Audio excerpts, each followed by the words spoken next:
Bonjour, bonsoir les amis de YouTrading. Denis de retour, Denis de Pépitor de retour pour faire un petit débrief et petite proposition pour suivre des actions small la semaine prochaine.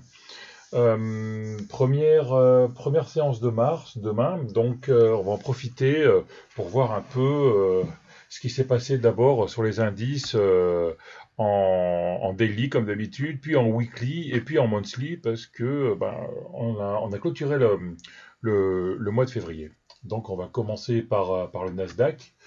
En mensuel, on voit qu'on a vraiment une sale bougie là. On a eu une mèche, c'est-à-dire qu'on est monté très haut, on a fait des nouveaux plus hauts, et les vendeurs ont repris la main et on a fermé relativement bas avec un corps rouge et une grosse mèche. C'est c'est une figure de retournement. Donc, comme toute figure de retournement, il faudra la lire avec la figure prochaine, mais apparemment, ça indique plutôt un mois où les acheteurs où les vendeurs ont pris la main sur les acheteurs. Faire attention, hein. On revient, on passe ensuite en semaine. Donc, en semaine, c'est ce qu'on voit. Cette semaine, ça a bien corrigé. Une grosse bougie rouge. On a perdu près de 5% sur le Nasdaq. On a un gap baissier, donc il faudra voir si ce gap est un gap de rupture ou si on arrive à le combler. On avait déjà eu depuis les plus bas du Covid du 23 mars 2020, on avait déjà eu une correction en novembre sur la M20 avec une forte réaction derrière. Et là, on est presque sur la M20. On verra si la semaine prochaine, on va arriver sur cette M20 et on verra un peu ce qui se passe. Si on casse et si on ferme sous la M20, on pourra aller chercher la M50. La M50 a presque 11 000 points. Et en plus, cette M50 correspondrait au plus bas et à la dernière touchette du mois d'octobre 2020. Donc, c'est assez cohérent, hein. On pourrait revenir chercher la M50, la bol, le support d'octobre. Mais bon, ça c'est un peu faire de la futurologie. Il faudra voir ce qui se passe ici sur la M20. Et en daily, en daily, c'est ce qu'on voit, hein. Toute la semaine, on a descendu, on a essayé de rebondir. Mardi, mercredi, il n'a pas réussi. Jeudi, une grosse bougie rouge. Et vendredi, toute la journée, une journée d'indécision où on a fermé presque comme à l'ouverture. Donc on verra vraiment ça lundi pour voir un peu ce qui se passe. Donc on a cassé la M50 là, daily, et on va voir si on pourra trouver la M20 daily. Donc la M20 daily qui correspond évidemment à la M100 daily qui correspond à la M20 weekly. Le SP500 en mensuel. Donc le SP500 mensuel, on voit qu'il est très fortement haussier. On a une bougie où les vendeurs ont repris la main aussi sur les acheteurs, mais le corps est encore vert. Le corps est encore vert et on finit sur un nouveau plus haut. On finit plus haut que le mois dernier. Donc c'est un nouveau plus haut. Donc le SP500 reste encore très haussier en mensuel. En hebdo, on voit la même chose un peu qui s'est passé sur le Nasdaq. Grosse bougie rouge avec un gap en train de casser la M7. La M7, on va voir si on va chercher la M20. Et la M20, en plus, on a un gros support. Donc en cas de continuité de baisse, il faut voir ce que ce que feront les cours autour de 3690, 3700. Voilà. Et on peut tracer un canal maintenant avec un deuxième point de contact. Le premier point de contact, c'était début février 2021. Et là, fin février 2021, on revient sur ce même bas de canal haussier. On va voir si on a une réaction ici. Le CAC, donc le CAC mensuel, toujours haussier, rien à dire. Le CAC hebdo, on n'a pas réussi à sauver le dernier plus haut de la semaine dernière. Une bougie baissière encore. Mais je vous rappelle, cette bougie baissière, il faut qu'elle soit confirmée par la prochaine bougie. Donc cette semaine, on aura quelque chose de très très intéressant à suivre. La M7 descendait vers la M20, puis là commençait à remonter. Donc est-ce qu'on va essayer de faire une touchette sur la M7 pour repartir? On le saura dans les semaines qui viennent. Donc sur le CAC, il n'y a pas le feu au lac, mais quand même, on est venu travailler une fois, on a cassé une deuxième fois, on est venu travailler une troisième fois, on travaille une quatrième fois ici, on va taper la M20, on s'est aperçu ici que la M20 retient pas trop les cours en fait, hein. Et on est revenu casser, on est revenu passer sous le breakout, plus un gap baissier. Il faudra vraiment voir la session de lundi qui pourrait être importante. Mais de toute façon, quand on regarde à moyen terme, la consolidation est encore très loin d'une consolidation. Je vous rappelle, une consolidation, c'est 10% par rapport au dernier plus haut. Une correction, c'est 20%, donc 10 plus 10. Un marché baissier, c'est après 20%. Donc, on est encore vers les plus hauts. Il y a encore beaucoup de temps jusqu'à la fin de la consolidation, que je vais vous calculer tout de suite. Alors,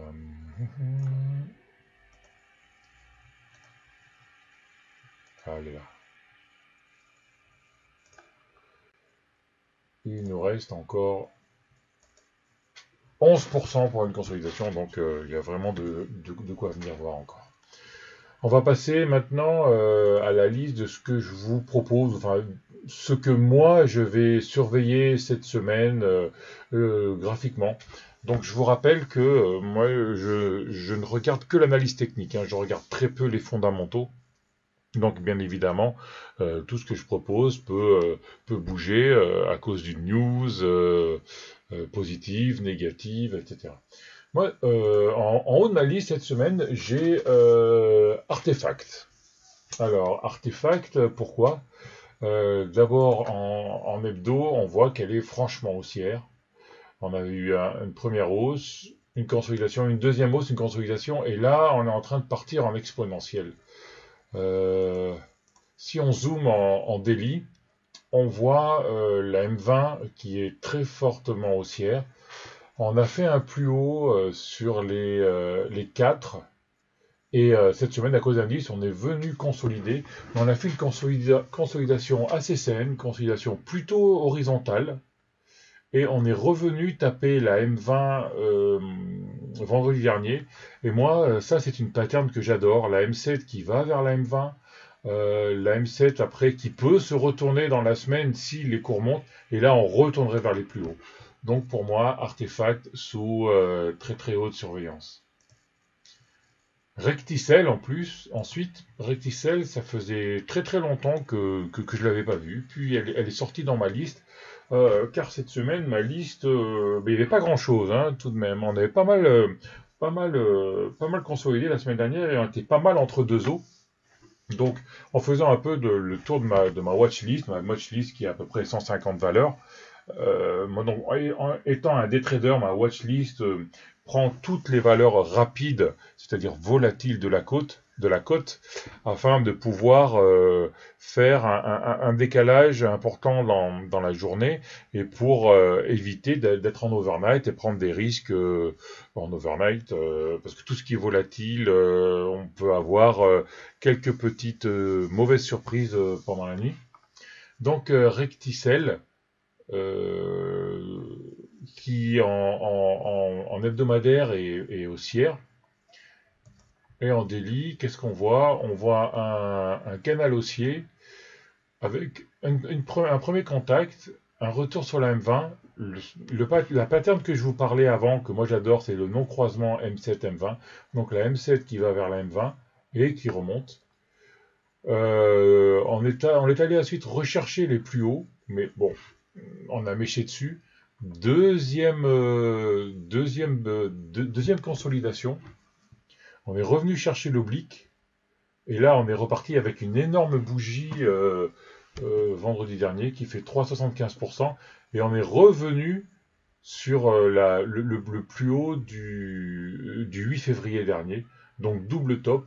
Si on considère que là, ce premier top était un échec du dernier plus haut de janvier 2021, on peut considérer que c'est un triple top. Recticel en plus, matière première. Donc à mon avis, cette semaine, il faudra vraiment vérifier cette, euh, cette action. Troisième action que je vous propose, Econome. Donc Econome, c'est une action belge en weekly qui est fortement haussière. On vient de faire un T4. Donc T4, ça veut dire que 4 semaines de suite, on a clôturé au-dessus de la bolle supérieure. Donc c'est une, euh, une tendance très haussière. Mais on reste encore sous la M200. Donc, si on arrive à partir, la M200 à 3,75 peut être une target assez intéressante. Donc 3,75, là on est à 3,07, ce qui ferait 75 centimes de gain possible, donc presque 25%. En daily, on retrouve un pattern adoré que j'affectionne beaucoup. Non-croisement haussier M7, M20. On voit la M7 qui va plonger vers la M20, qui correspond à une consolidation, et on vient recasser la M7 qui remonte, et on va rechercher les plus hauts. On s'aperçoit que là, on a fait une consolidation horizontale, donc ce qui montre bien la force de l'action.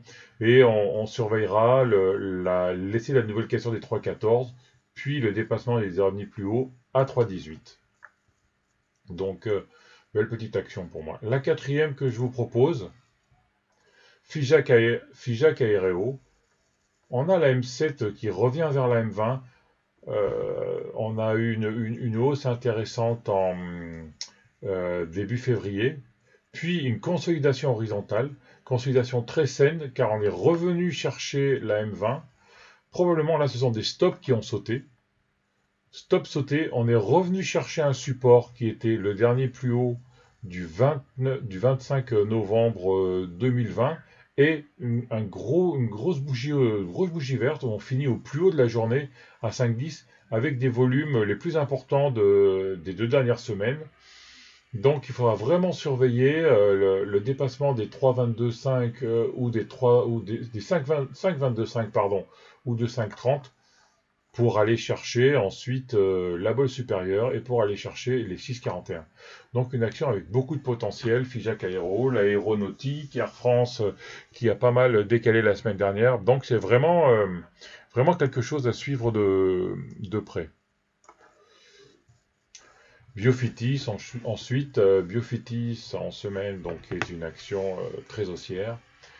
On est venu attaquer la bolle début décembre, et depuis cette date, depuis début décembre, on avait 1, 2, 3, 4, 5, 6, 7, 8, 9, presque 10 bougies sur la bolle. On est venu échouer sur la M200 Weekly comme on avait échoué en avril 2020. Et puis on a eu 2 bougies de correction successives les 2 dernières semaines. On est venu corriger en plus sur le même niveau à 1,21 qui était le plus haut de la bougie hebdo du 11 janvier. Donc double bottom. On va voir ce qui se passe en daily maintenant. Donc en daily, on a confirmation de cette hausse en 1, 2, 3 phases. Alors on n'est pas réussi à aller chercher les derniers plus hauts, mais c'est un niveau intéressant qui nous permet de commencer à tracer une résistance oblique baissière qui, par cassure, pourrait engendrer une accélération. Donc là, c'est ce qu'on voyait sur le weekly. On est venu consolider 2 fois sur une bougie qui était les plus hauts de janvier 2021.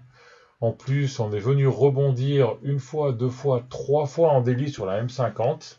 Donc c'est quelque chose de non négligeable.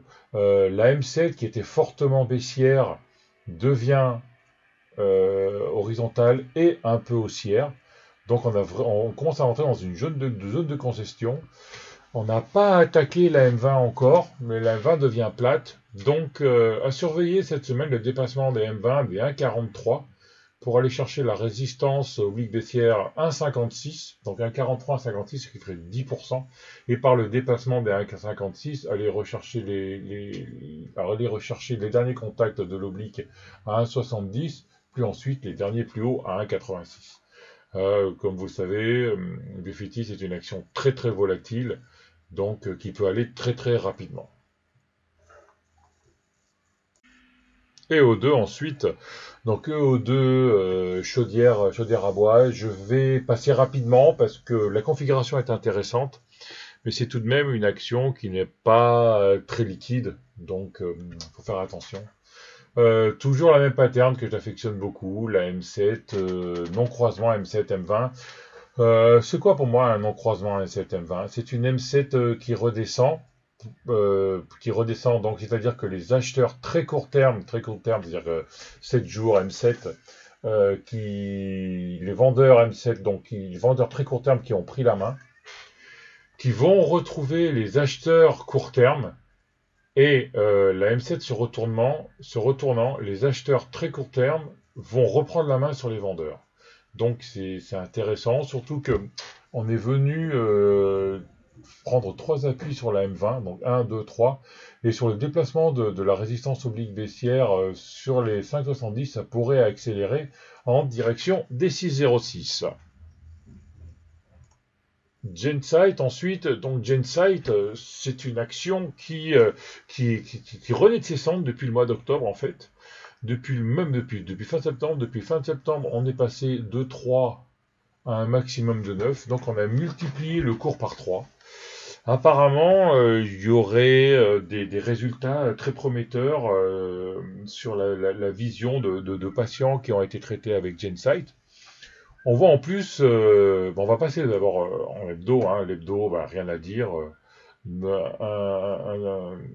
un démarrage en décembre, et vraiment un gros démarrage là en octobre 2020.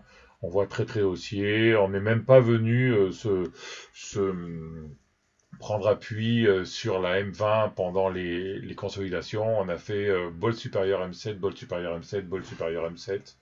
Donc c'est vraiment quelque chose de très très haussier, un trend de très très haussier.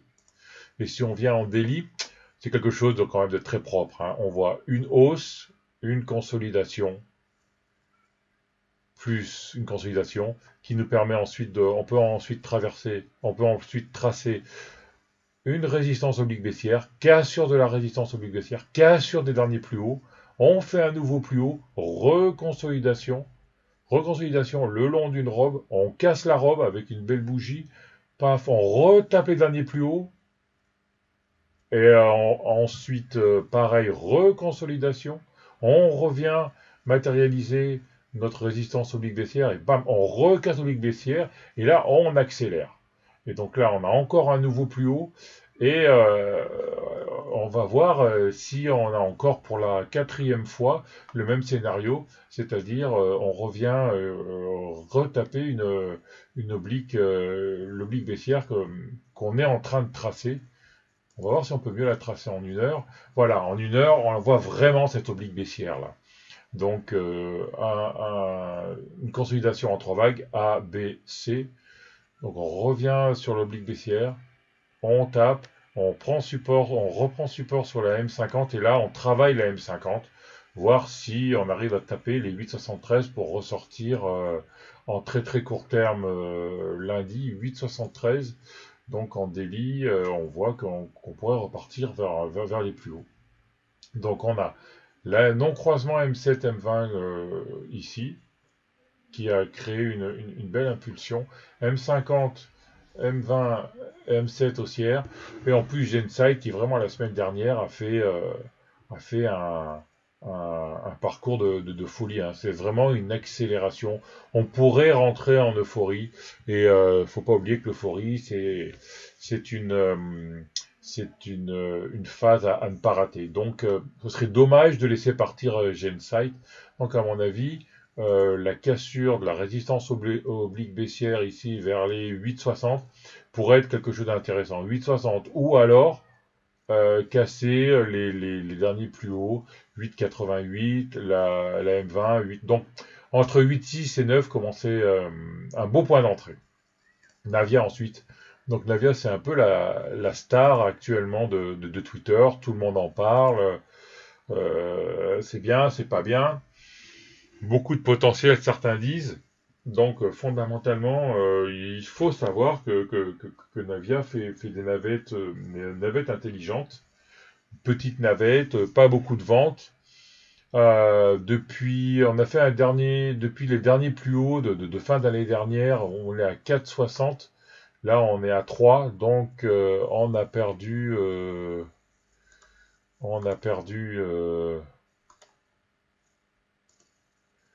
près de 40%.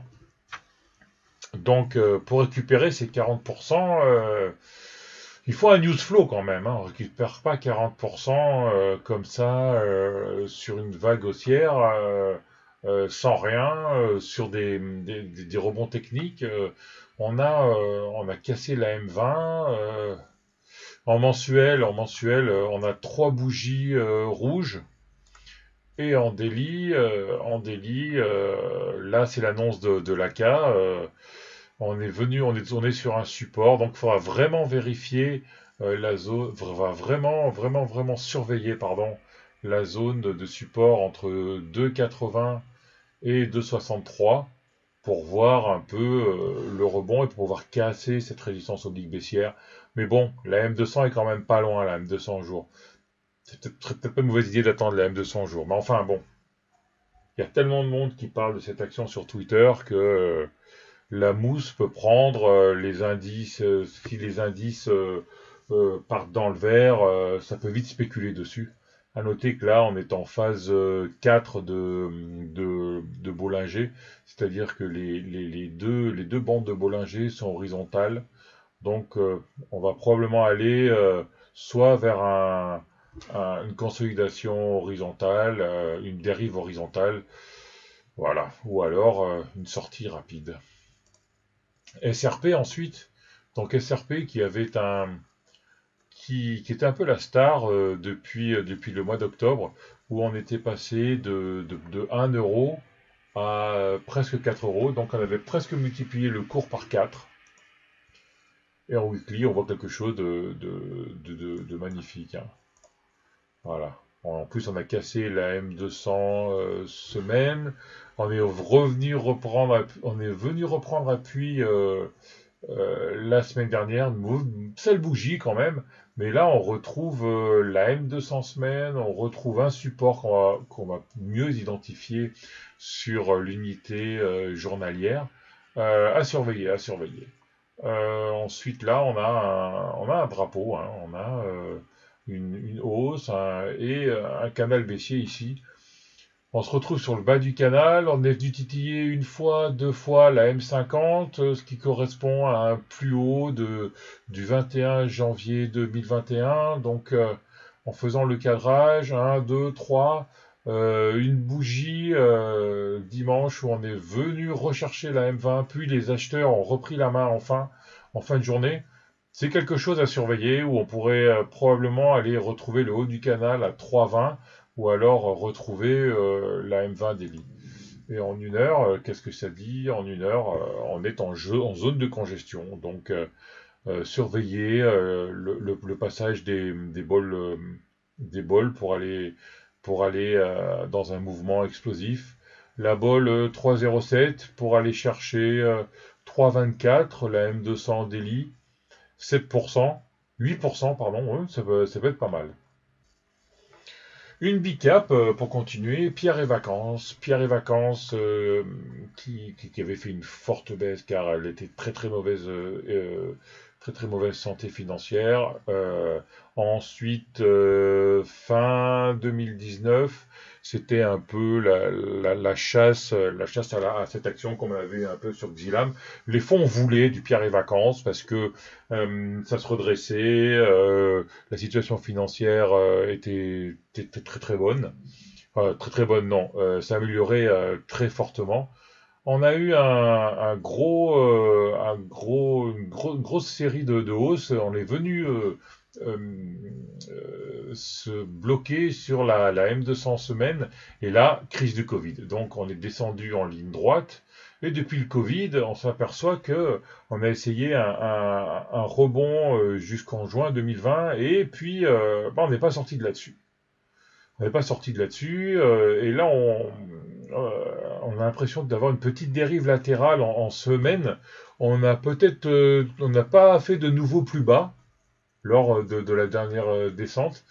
Et donc là, on oscille entre les 15,60 et les 8,90 à l'intérieur des banques de Bollinger.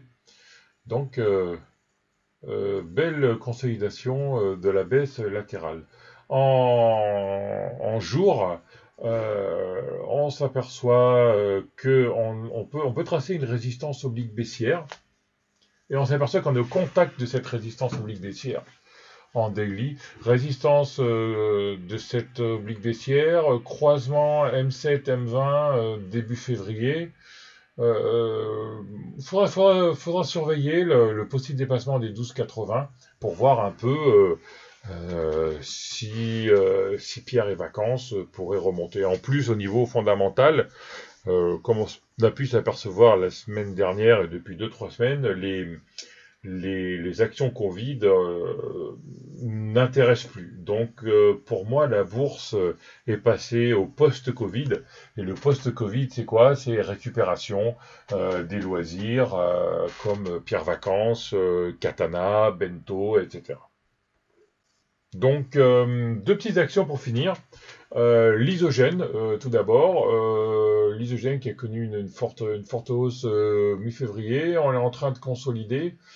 On revient chercher la M20 qui apparemment résiste. La M7 vient sur la M20. On voit qu'on a on consolide la baisse de manière horizontale.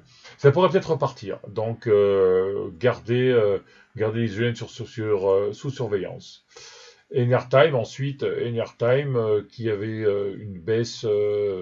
une consolidation depuis décembre, résistance oblique baissière, cassure de la résistance avec cassure de la M50 la semaine dernière. On est allé rechercher le dernier plus haut de janvier, donc première target touchée à 3,68. On est revenu rechercher la M7.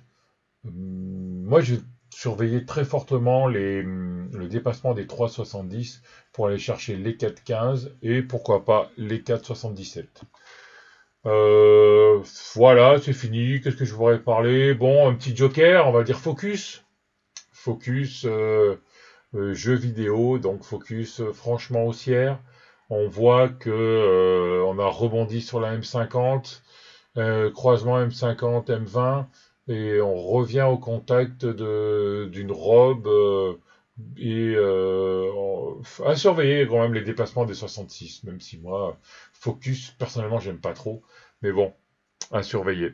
Merci pour tout. Donc on essaye de se revoir courant de la semaine pour faire un petit point de tout ça et vous proposer de nouvelles actions. Merci aux éditeurs de YouTrading. Au revoir, bonne semaine.